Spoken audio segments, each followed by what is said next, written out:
Hello everyone. Today I am going to tell you about the model of communication process. In the communication process, there are different elements play an important role. The first element is the sender. Sender should have an idea to communicate, and this idea will be encoded into a message by the sender. It means by selecting appropriate words or the symbols, the sender tries to convert that idea into a message. The process of converting the idea into a message by selecting appropriate words or symbols is known as the encoding process. Therefore, sender is also known as the encoder. After encoding the idea into a message, the sender produces the message into a medium. Here, medium refers to the form in which form the message takes place. For example, sender can produce the message in an oral form or the written form, or verbally or non-verbally. So this form is known as the medium. And after producing the message into a medium, what happens that sender transmits the message through a channel.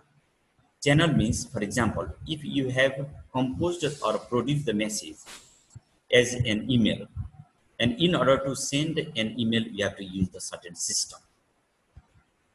If you have used the system, and this system is known as the channel. For example, in order to send an email, what you have to do? You have to select the computer network. Computer network here functions as a channel. Computer network is a channel over here. An email is a form. After transmitting message through a channel, the message reaches to the audience or the receiver. An audience receives the message after this. And after receiving the message, the audience tries to decode the message in his or her own way. It means by using his or her own words or symbols, audience tries to convert the received message into his or her understanding. This is known as the decoding. So the process of converting the received message into his or her own understanding or his or her own words or symbols, this is known as the decoding process. Therefore, audience is known as the decoder as well.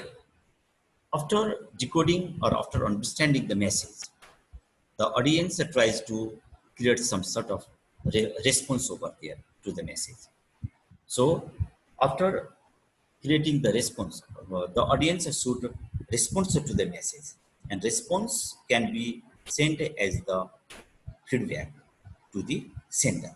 So, audience after receiving the message should create a certain response to the message, and this response can be sent as the feedback to the sender. And after sending the feedback to the sender, after providing the feedback to the sender, what happens that audience, that feedback reaches to the sender, and then after, now the sender has become the receiver, and now has become the audience over here. So you can find that the communication process has started from the sender, and ultimately the sender has receives the feedback from the audience. So in this way the communication process goes on. Therefore communication process is known as the cyclic process. Thank you.